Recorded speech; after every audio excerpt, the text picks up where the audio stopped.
In this video, we'll explore how data health, data reliability, and overall data quality gets tracked and delivered to users within Alation.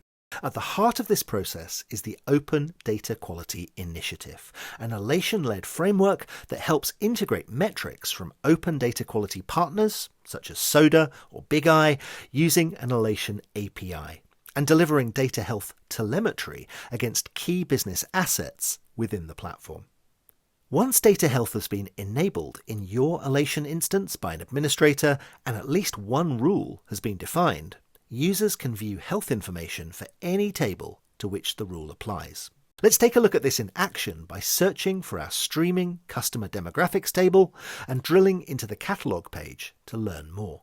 In this view, there are two main ways to assess data health. Firstly, we can scroll down to the list of columns within the table itself and see the icons present in the Data Health column. For most columns, we see that there are currently no rules applied, but up at the top, the Customer Demographic ID column is currently passing its health checks with a green tick icon, while the Customer ID field shows a failing health check.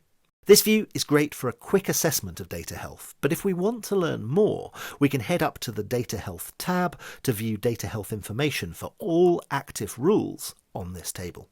And here we get a breakdown of which rules are currently active and which are flagged due to missing their acceptable threshold. In this case, our Customer ID rule is failing its health check because of a rule that's looking for invalid number characters across the data in this column. We can drill down into the rule to learn more about its definition.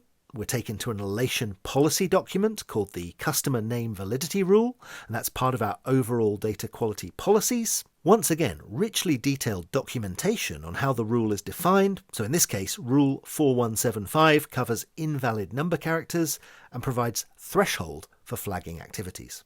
We can scroll lower to see which columns and tables have these rules applied. And for a more technical analyst, it's even possible to review the underlying Python script that's encoded the rule and runs checks against our data sources. It's also possible to view data health as part of the flow of data between systems or components in your data architecture.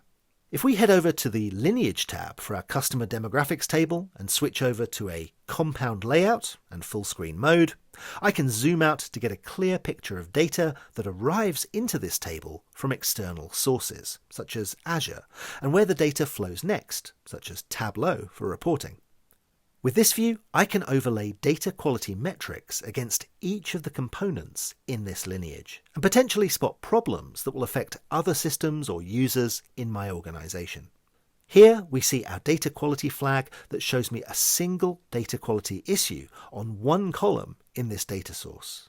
Lineage views are powerful ways to understand the context of data health issues between systems or as part of wider data flows. In this video, we've covered the basics of data health, exploring how data quality metrics are sourced from many different Alation partners within the Open Data Quality Framework and displayed alongside key metadata in the catalogue, as well as overlaid on data lineage views. We've also seen how it's easy to drill into specific issues to review and understand the underlying policies and data quality rules in detail, even down to specific coded implementations if necessary. Visit alation.com to learn more about Alation, the leading data intelligence platform.